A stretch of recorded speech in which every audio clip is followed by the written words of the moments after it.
spins around. Pull the noise without a bound. There's a voice that's calm and deep. It's Eric G with thoughts to keep. Random thoughts with Eric G, where ideas flow and minds are free.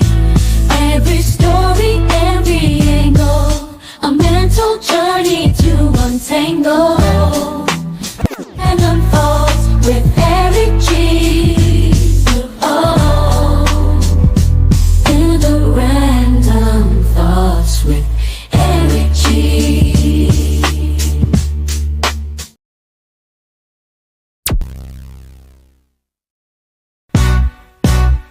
In the world that spins around, pull the noise without a bound. There's a voice that's calm and deep. It's Eric G with thoughts to keep. Random thoughts with Eric G, where ideas flow and minds are free. Every story, every angle, a mental journey to untangle and unfold with Eric G. Oh, in the random thoughts with Eric G.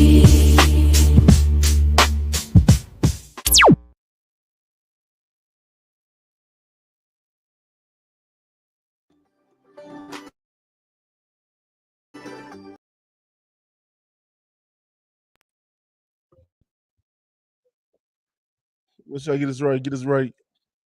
What's going on? What's going on? What's going on? What's going on, good people?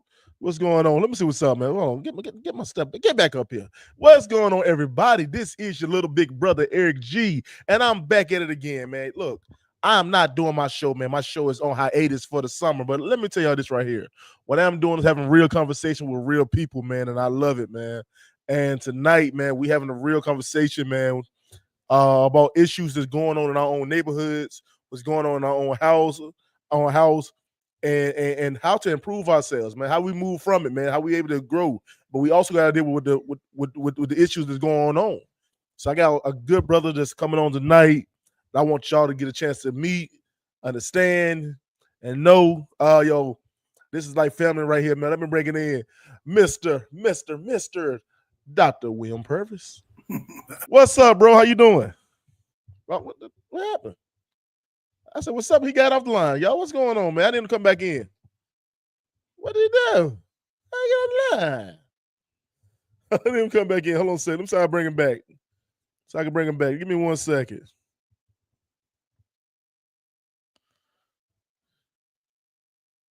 Hold on.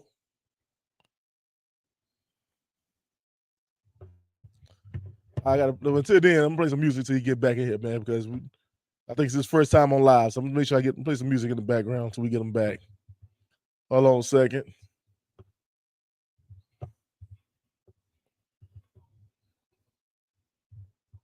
Trying to figure what happened. Man just got off the line. Man, that's crazy work.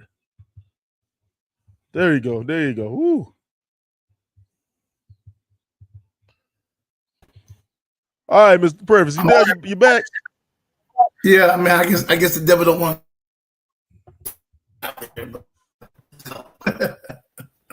Hey, this how it is, man. First of all, how you feeling? I'm doing great. I mean, God is good. I'm happy. I'm in a good place. I'm in my good, happy spot, and just great. Hey, man, look. First thing first, let me tell my audience, y'all don't understand, man. Me and Mr. Purvis been trying to get connected for like 20 years now. And it's been chaos out of it. It feel like it, man. But hey, we finally doing it, man. So, yo, man, like I said, one thing I want to do is interview and talk to real people, have real conversations, because there's a lot of things that bothering us that people don't even talk about.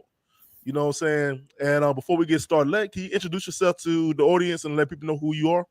My name is William Earl Purvis, and I am a resident here in Vance County. I guess all I need to say about myself, I'm just who I am.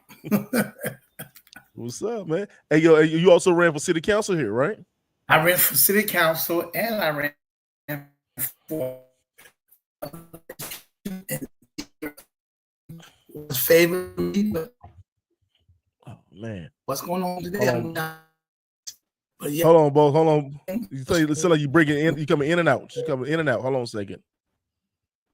Make sure you're good. Boy, I ain't lying to you. That devil trying to work hard, ain't he? He's trying to work hard. All right, hold on. Is you there, Mr. Purvis? Working hard. I'm here. I'm here. All right, man. Some reason kind of making you like to a robot. I don't know what's going on. Can you hear me good? Well, you know what? Yes, I am using my little hotspot. My internet system not quite on where I'm at now, but I'm using the hotspot. That could be it. I'm not sure. Well, you're doing good right now. You're doing good right now. So it might freeze up 300 times, but I appreciate it. Hey, yo, man. Okay. So before we so like I said, so tonight, man, tonight's show, man, I'm letting the people vent and get it off their chest. And then we're gonna discuss what's going on, man. So I know that tonight one big thing you want to discuss is your homeowner association and things that happened, man, and why you feel like it needed to change. So can you tell me a little bit about the background about what happened? Well, right now I'm in a good place in my new home. I closed on this past Friday, my home.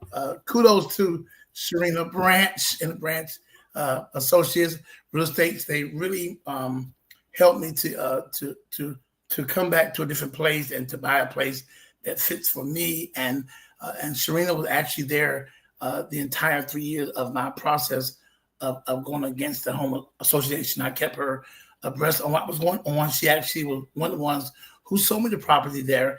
And from day one, soon I signed that line, that's when the trouble began.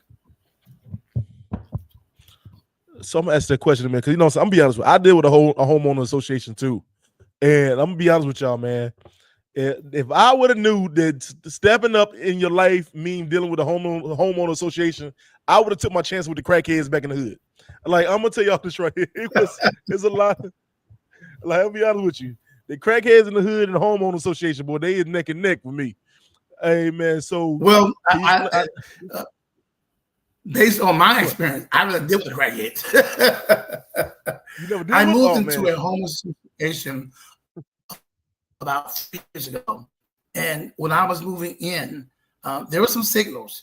I was moving in a predominantly white neighborhood. In fact, it was townhomes on Fairway Drive in Henderson. Townhome all the way towards the end on the right, a great set of townhomes.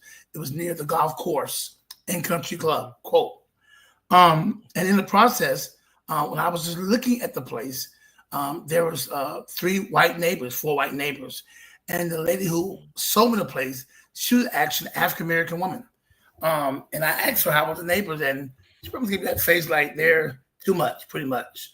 But when I was just looking at the place, every time we came up to view it, they would come outside and look out the windows and ask questions. And I kind of totally ignored them because I knew that once I bought the property, I was at free liberty to do what I need to do within a set of the rules. But that changed because after I actually signed the contract and began to move in, the Home Association president, Lucy Mantis, she was the president of the association. She asked me the question, why would a black man want to move around elderly, middle-class white neighbors? She asked that question. The first day I began to move in, why do you want to move in around white, middle-class people? Wow. And my response to her was that I don't rent here. I'm not leasing. I'm the homeowner. And from that day forth, hell began to break. And I'm gonna ask that question too, though, because I feel like that ties into an actual bigger subject. Because I think a lot of times, I'm just before we get into the story, I do think a lot of times that us as black people take moving up or doing better in your life is to be around, I guess, in the white crowd. So being around where you think that is better for you because you're not in the hood, but you're in the suburbs and it's predominantly white. And I do think a lot of the times that we find what we fail at is trying to fit in to a situation where we're not meant to fit. If that makes sense. Right. Well, that my case, I want to live in a decent neighborhood. I want to live in a middle class neighborhood where I can feel that was not crime or just one thing. I'm a professional guy. I'm educated. I'm a pastor of a church. I work professional, work in the area of mental health. I feel like that I'm that kind of person in the community. So I deserve to live what I deserve to live that. And this was actually my first own property as a divorce. Life moved on. I lived in a apartment. But my first home property where I worked for, and how dare someone ask me, why would a black man move into a neighborhood? They too. Moving later that they did an addendum to the bylaws. Hold on one second. Like you still breaking up a little bit. Just give me 1 minute. You kind of like you're breaking up a little bit. Just let it catch up a little bit. All right. Then go ahead. Okay. Before I moved there, I found out after I moved there, they did an addendum. When they found out that I was moving into the house, they did an addendum to the bylaws. An addendum was that no neighbors can have any boom boxes or any kind of, loud music in the house or the walls. They actually put that in place before I got there. And again, they were stereotyping. That wasn't who I am. The process of moving, they were even antagonizing the people who helped me to move in there. It got so bad where I actually started harassing me, started saying things to me. And they were actually harass people who would come and visit me. Now, I'm never home. I'm never there. They would stop and approach them and ask them, this is private property. That went on and on. And then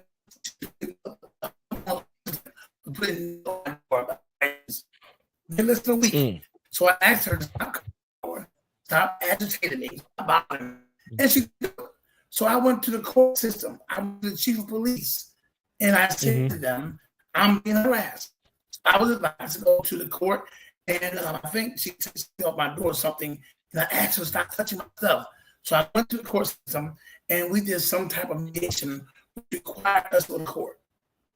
I did it on paperwork because the paperwork that was after that, it seemed to be more of a domestic violence. So the best of the court. Hold on a second.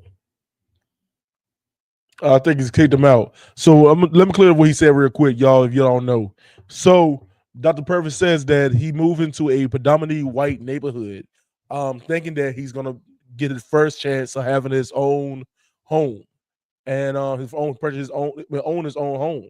And in the neighborhood, he wasn't looking at it at the fact that, he wasn't, like I said, if you didn't get a chance what he was saying, he wasn't looking at the fact that it was a predominantly white neighborhood. What he was saying was he was looking at he was looking for a neighborhood, a nice middle class neighborhood for him. And he wanted to feel comfortable and safe in his neighborhood. But as he got into the neighborhood, he started to realize that they was making laws added to the HOA that was basically trying to I guess they were racially diverse towards him. What they thought was what black people would do. So they told him no boom. They said in his bylaws, I guess they remade was no boom box, no loud music. And then from there, they was approaching people that was coming to his house and was asking questions about why is he here and things of that nature. And I'm saying that there's a lot of times we find ourselves going through situations like this right here that we don't speak, because a lot of times we want to better ourselves and move forward and get something better and feel comfortable. But it's a lot of things at stake that keep trying to knock us down. And like I always say, that you ain't careful of you ain't knowledgeable of your history, you don't know your future. So you got to understand what's going on with the situation, y'all. I'm hoping that we can get everything worked out with the buffering, but I'm gonna try my best so y'all can understand what's going on, man. And yo, Mr. Purvis, come on back, boss. See if I can get him. You there, boss? I'm back. All right, man. I'm back. Man, keep kicking him out. Man, but yo, what I was saying was that I had a situation similar to this right here too, where it wasn't that I lived in a predominantly white neighborhood. I was a situation where me and my wife, we was in the process of buying a home, and we was trying to like we were moving in together for the first time. She had our two youngest sons. And thing is, where she lived at was in a decent area, but I'm from the hood, so I did with all the crackheads and everything in between. But when we got together, we was trying to plan out a safe place for our kids to move. And in my head, at that time, we was going through police brutality, a lot of racial discrimination, and so it was hard for us to actually find a place that we agree on, but B, that I felt that was comfortable enough for us to deal with what we was dealing with in the time frame. They Dr. Purvis coming back on. Hopefully we can get them back right. Hold on. You there? You there? Yeah, if it don't work this time, I had to schedule it until I get real internet. Right. I got you, man. Yeah. We always want to saying start back up. Go ahead. I was saying that we had gone to court, and the president advised the courts that she didn't feel comfortable with people coming to my house or something. And she described one of the guys that had dreads, that had snakes in his hair. The guy next to another neighbor, he stated that I was the worst neighbor ever, and that I was just rude. And none of that was true, because the same guy who testified, we were going to have a homeowners meeting. He came to my house and literally tried to bribe me to pay me to be quiet or to volunteer to buy flowers to make the president like me. He passed me $100, and I refused to accept it. He begged me. He said, "Just be quiet. Here's $100, and let her run the thing, and we'll be all fine." And I refused to do it. So basically, he wanted you, and I don't want to be rude when I say this. He wanted you to play ball. Correct. He wants you to play ball, but what the same thing is, he wants you also to deal with the racial discrimination, the actual threats, and the actual I mean, try to basically kick you out of your own home. And more of you, this lady here, she has been associated president over 20-some years. No elections, no proper paperwork, nothing. Even the bylaws were confusion. They were very unorganized. I even went down to Register of Deeds office to get copies, and they even knew it was unorganized. We reviewed it. So it was just an incident where a lady and her boyfriend, who lived beside her, her boyfriend, they lived together, lived side by side. They were running the association the way they want to run it.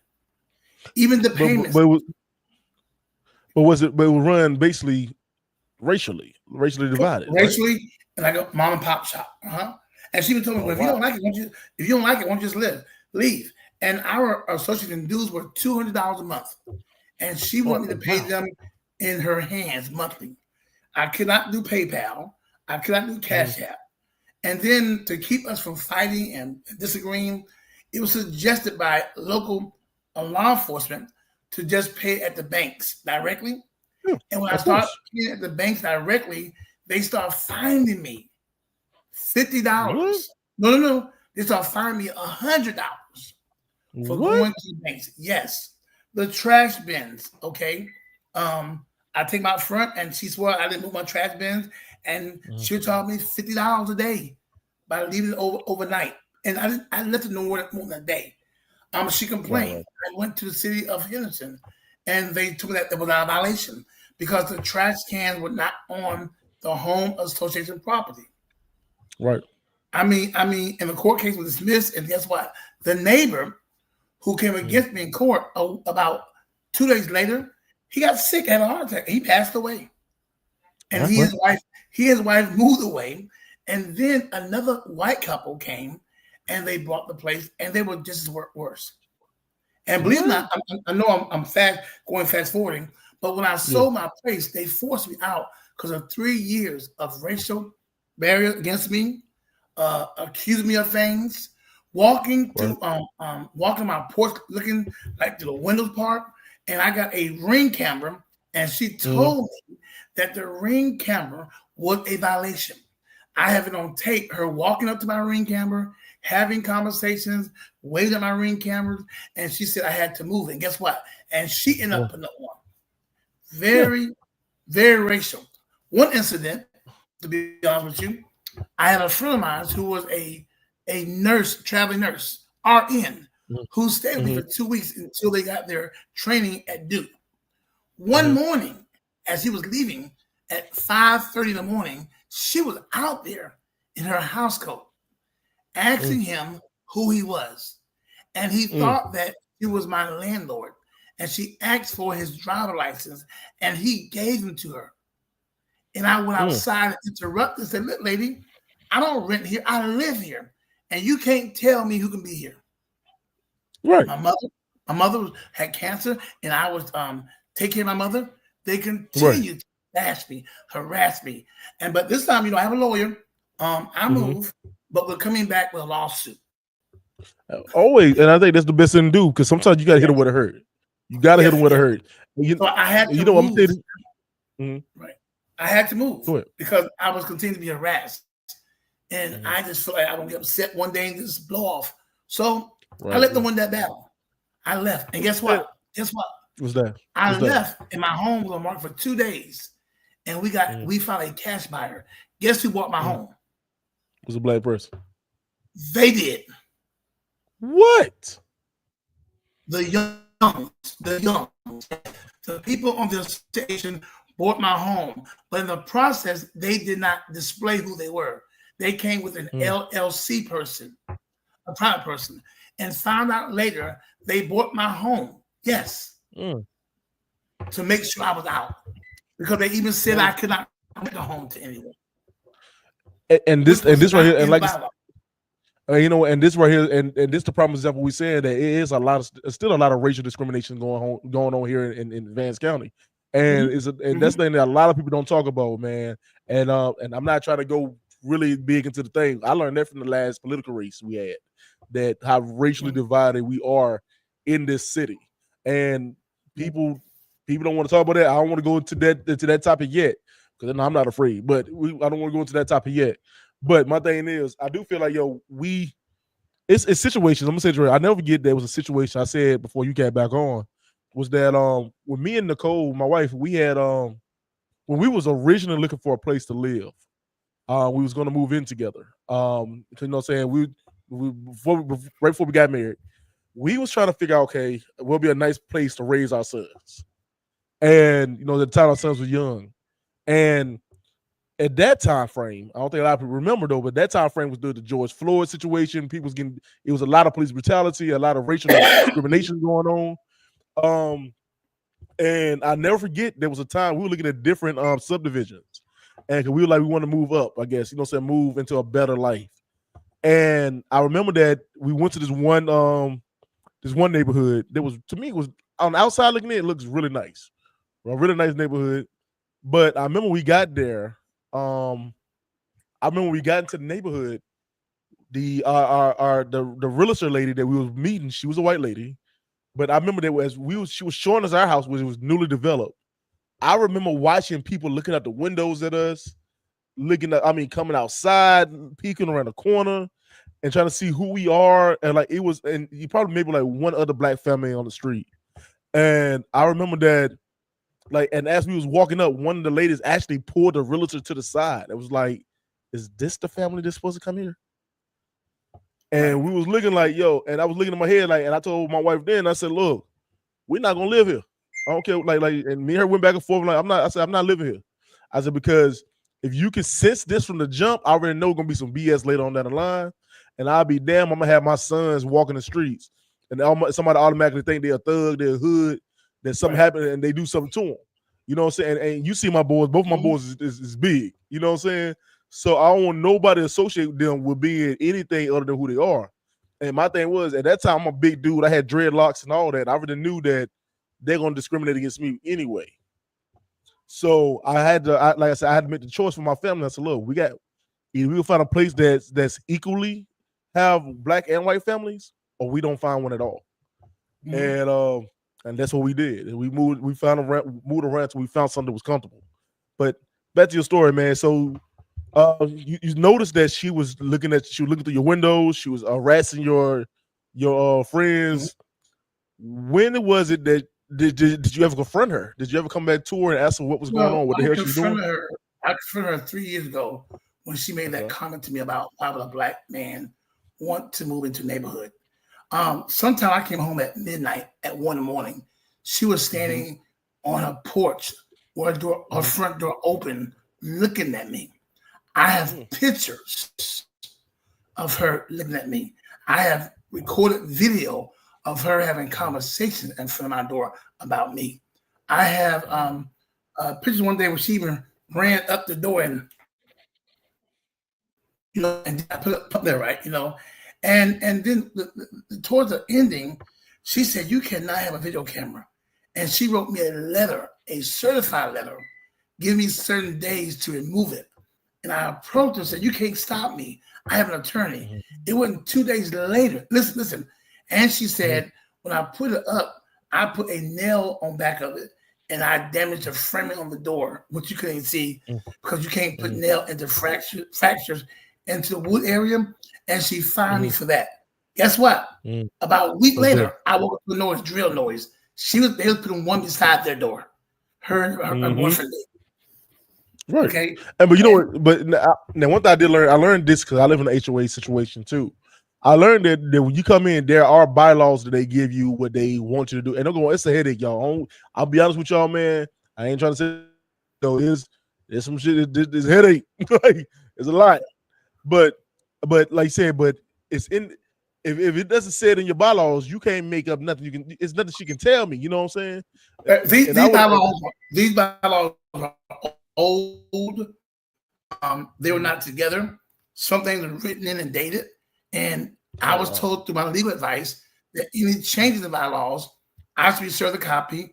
A meeting should be held. None of that was held. And look, the last meeting we had in their house over a year ago, I went to the meeting. When I went to the meeting, I went to confront her and to request that the bylaws be reviewed, but she would not give me a copy of it. And she jumped up in the house. She said, Are you gonna hit me? Please don't hit me. And she went screaming as if I was gonna touch her. I was not yelling, no kind of forceful move or anything. And so I reported to the police, and I was told not to go back there because if they would say I hit her or something happened, you witnessed this one. So I no longer went to the association meetings. We only had one per year. I mean, we had 1 or 2 since I've been there. But I was not welcome. And this thing is though, but this thing is, I know before we moved. I was saying before we moved into our home, we was given an actual email of the bylaws on what we can do, what we can't do. So when something go wrong, we can always refer to what's in our actual bylaws. There's no way I can see a HOA, and I can guarantee that everybody else on that street had an actual copy of the bylaws, other than you. And it doesn't make sense. We had a hand copy. We had a hand copy, and none of that was in there. And even in the Constitution, it talked about a board, an executive board, that was never displayed. And those bylaws was done back in 1980 something. They were like that for over 25, 30 years. No kind of changes. These folks were racist. These folks tried to intimidate me, but it got to the point where I was taking care of my mother and I had to make a choice. It's time to leave because she didn't feel comfortable around there hearing noises, and they always bothered my people. Then she had the audacity to assign parking spaces. We didn't vote on it. That was her choice. Okay. According to bylaws, I had the right for any usage on those grounds, recreational parking. But she made it her business say, you don't need to park here. And when people came and even parked on a line, she would ask them to move. So my question is right here: was there ever a time where you it's nothing technically, it's nothing she could do. If you would have just said, if she would have called the police and said that you was parking wherever you want to park, you always say refer to the bylaws, because the bylaws don't say that I can't. You know what I'm saying? So it was ever a point you're like, well, you can say what you want, but the book that y'all gave me says nothing else. It says something else.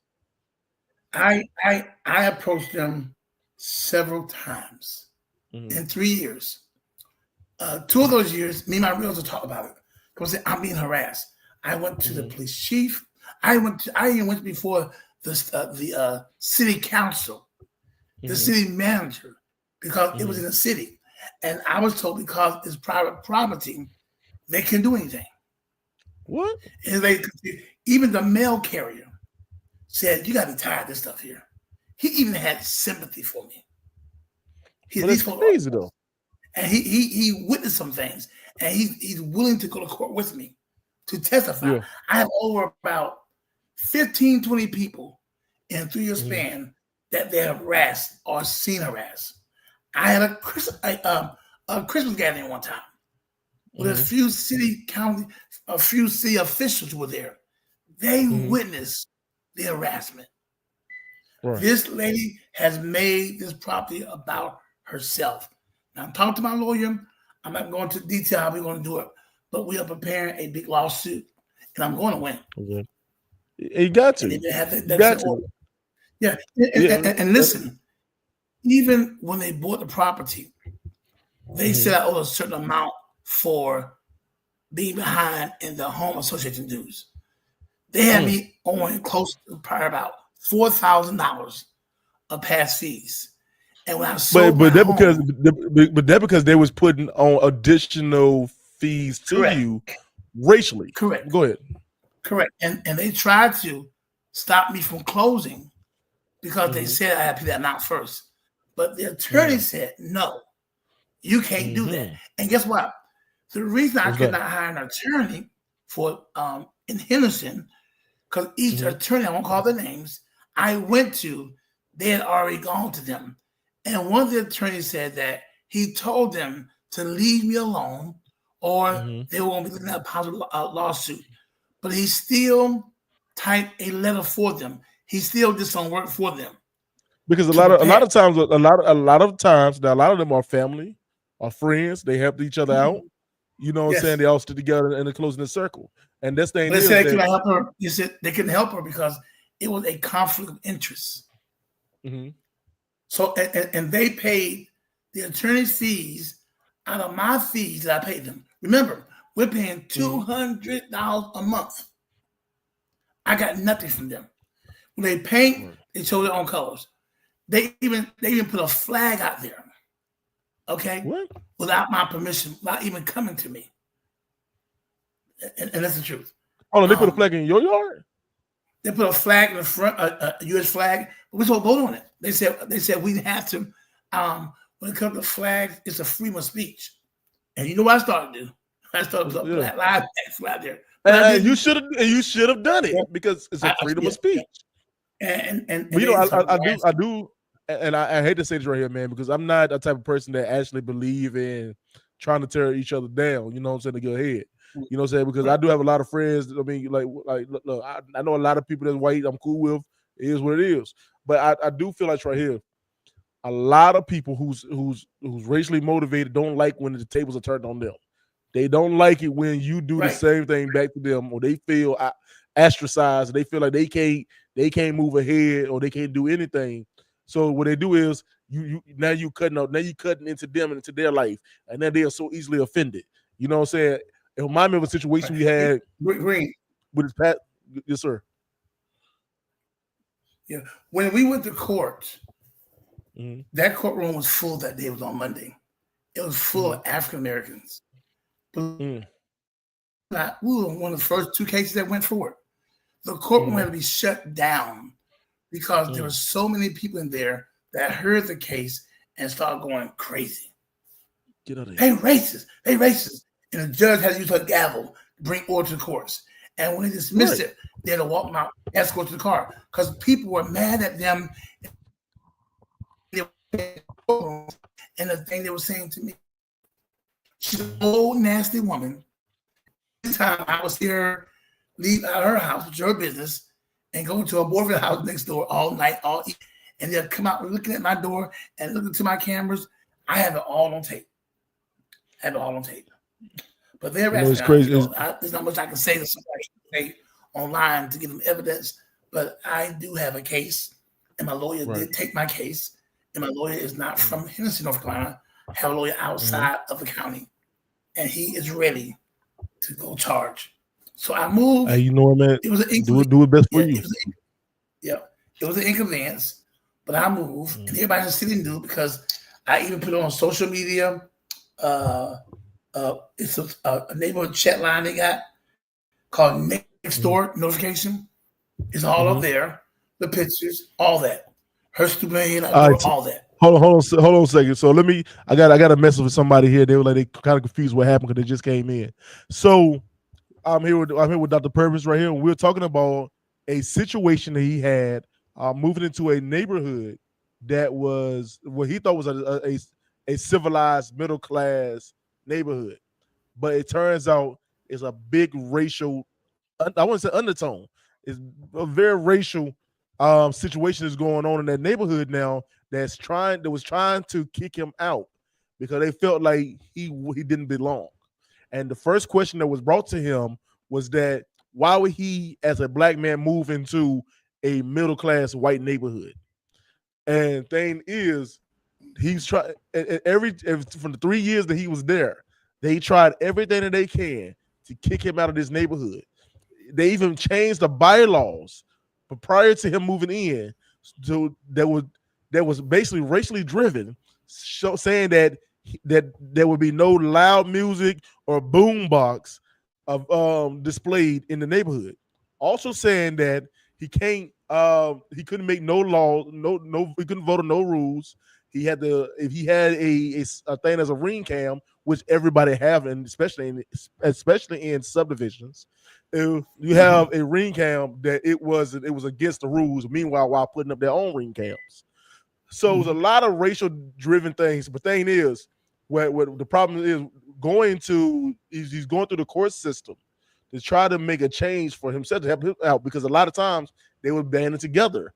And what they did was they was actually getting into a lot of lawyers that were their friends who were speaking up for him, knowing that it was wrong. So where Dr. Purvis at right now is he reluctantly, but he did move out, but he's still fighting a case right now about the racial division that was going on in this neighborhood. So I hope that cleared it out for anybody who was trying to figure out what was going on. All right, Dr. Purvis, go ahead, boss. Yes. But my friends text me, some of them can't see it, but hopefully after we view this, I can share it to their page. Yeah, you can definitely share it to them. Definitely can. Yeah, but it's definitely racist. I have church members who can vouch to what happened that occurred. Like I said, any guests I have that come there, they will stop them. They'll make them move from parking, and they harass me. In the first year or two, one neighbor, their friends would have a bingo game or some kind of game. They have a parking lot full of cars, over 15, 20 cars, where I couldn't even park. But that was okay. But when I had one car come over, they would ask him to move. And again, one of my friends stayed overnight, working in Durham. She stopped him, asked for IDs and everything, driver's license. He gave it to him because he thought it was my landlord. And she asked him how long was he going to be there. Right. And this thing is though, but his thing is I do learn from an HOA type of situation that, I mean, because going through it now, I'm going through an HOA thing now. And you know what I'm saying? And it's a big fight in our neighborhood too, because a lot of people like I didn't know that for be honest, I never had an HOA before this. So I didn't know that there was a lot of rules and laws, and then there's people on the board, and then there was committing like presidents and all this other stuff. I didn't know that they were living in the neighborhood. So I was like, what the hell? Like, what's going on? And then every so often we was getting managers that was we were ours are different than y'all's. We had an actual managing company that was our HOA. And we also have people that's in the neighborhood that would negotiate on our behalf with the managing company. And with the managing company, they will send out a HOA, well, I guess he's the super manager of the HOA, whatever. They would send him out. He would come and take pictures of our yards if we doing anything that's against the rules, whatever, and we'll get fined like that. But you know what I'm saying? And which I'm like, damn, I never had to feel like you had to be on lock. Like I said, it's that feeling of being on lock. Like it's not a free feeling having to like purchase all this money for your home and thinking that I'm doing better, but at the same time, it's people out there who don't want you to do too much better than them. Look, they even charged me one time for my lid being off my trash can. You know, when the garbage collectors come to collect the thing, because my lid was off, I got charged a $50 fine. One night, I put my trash can out early at night. I got charged. Okay. One time they found a piece of paper on the ground. Okay, that wasn't mine. And they charged me for littering. Mhm. You know, and I heard Mhm. several conversations with them outside my door. So I have not shared everything online, but and I won't hold your time up. But the basically I'm Yeah, yeah. trying to get out there is that if you have an HOA, you're moving somewhere, make sure you Mhm. read it. Where I'm at now, there is an HOA. Okay. Mhm. People say, well, why would you move again? I like HOAs. I don't want people yards junking and stuff. I'm with all of that. I pay only $9 a month. Mhm. That's it. And and they have not met in over 9 years. So it's not really Yeah, organized. that's good. So Okay. yeah, right. But there's peace, and guess what? I met both neighbors. I got Mexican neighbors, That's that good, man. have white neighbors, black neighbors, and all of them have come to meet the community and some give one cut my grass. Oh, hold on. Hold on. It's crazy. So As soon as you start talking, crazy. As soon as you start talking good, I'll say when it will touch a robot. You start freezing up as soon as yeah, you start talking good. Go ahead. yep. So yeah, so I'm content, but and some folks say leave it alone, Purvis. God has blessed you. Let me clear this up right now. Right. God has always blessed me. But the Bible says, I'm not preaching, it says, stand against the wiles of the devil. And God did not put me here, put you here to be suckered down. That Okay. part. He that knoweth the way and don't do it shall be beat by many stripes. Okay. I know the way. I know the way. I know the God I serve. And justice must be done because I didn't voluntarily leave. They forced me out by racism, being bigots, being liars, being accusers, and just manipulating. And the main thing is my sick mother was dealing with cancer and she was afraid and not wanting to be there. That's the her part. So since you making me move, I need you write that check and make a settlement. Right. Plain and simple. Hey, do what you got to do for you, man. And one thing I will say this right here, man. I want to give you all the blessing. I wish you nothing but the best because, like you said, man, I understand trying to make it, trying to move forward, man, and people trying to hold you back. So you know what I'm saying. I understand completely, bro. So I want to give you all of that, man. But like I said, man, what I'm gonna say is on the end on this right here is stand up for what you believe in, if you know you were doing what's right. You know what I'm saying? And a lot of people out there are trying to hold people back. And then in this economy that we got going on right now, it's very easy for that to happen. You know what I'm saying? That's the truth. It's been very easy for that to happen. And I always say everybody again, especially as young folks, if you don't know your history, you ain't prepared for your future. That's right. That is definitely the truth.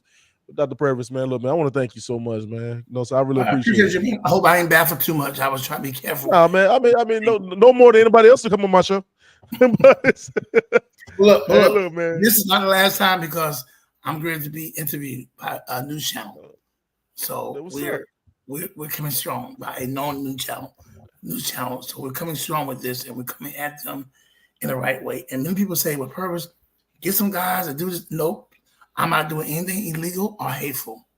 I'm gonna fight them by truth, integrity, honest, and let God fight my battle. That's all that matters, man. And you know what, man? Look, I wish you the best on that, man. Okay, I really do. it. All right, man. But yo, before we get off, man, let everybody know if they want to, you gonna run back for the another part of city council? No. Oh. I think right now is a good opportunity for me to get run, but right now, no, I'm concentrating on my ministry. I'm getting to launch out personal business, and that's where my heart's at right now. This political stuff in Henderson is a lot of nepotism. People got to be from here. I have my personal opinion. I want to just our African American people to stand together, even if we cannot agree, because there is one on. And what we want to do is fight each other to Right. Or willing to say, I told you so. I'm asking to all to please, even if you don't like one another, come stand against the and let us to the people, Right. people let's do the thing. And these HOAs, you gotta do right. Learn how to mind this and some rules. And if you are a representative, you gotta advocate for property. Mm-hmm. Right. Yo, let me say this right here, man. Thank you so much, man. I'm gonna let you have a good night. I'm gonna close this out. I'll holler at you later, good brother. So this your page. Yes, sir. All right, y'all, man. Cause I know it's kind of hard for y'all to catch up what he said at the end. But like he said, though, what he was saying is, yo, he was gonna run for city council. He's not doing it in O, and he's like, you know what? Because there's a lot of racist discrimination. There a lot of people ain't sticking together in this neighborhood. A lot of nepotism. A lot of people are not trying to build each other up in this community, especially as black folks, man. We don't have to agree, but we also have to understand there's a positive way of doing things, and we can make a difference together, especially in a neighborhood especially in a town like Henderson, y'all. Henderson is a very small town, but we are plagued by a big dark cloud, and that's the truth, man. But we gotta move forward. We gotta stay keep our stride. So look, man, this is just my little short show I'm doing inside of my season off, trying to get myself together. But look, man, I want y'all to check out all my shows on my official YouTube channel. That's Random Thoughts with Eric G. Check me out on Facebook at Eric Green / The Green Rose Foundation, which is my organization. Find me on TikTok. Find me on Twitter. That's Random Thoughts with Eric G. Hey, y'all, check me out, man. It's your little big brother. Hey, y'all, man, I want to say I appreciate everything. Thank y'all. And like I always say, God bless you. Peace. Second is right. Hey, Random Thought. Hey, Random Thought. Hey, Random Thought. What the business is? Hey, Random Thought. What's up, Random Thought? Hey, Random Thought. I got a random thought for you. Random Thoughts. Hey, Random Thoughts. Hey, Random Thought. Great. Hey, Random Thought. Shout out to my boy Eric J. What up, Random Thoughts? What's poppin'? Say what? Bye.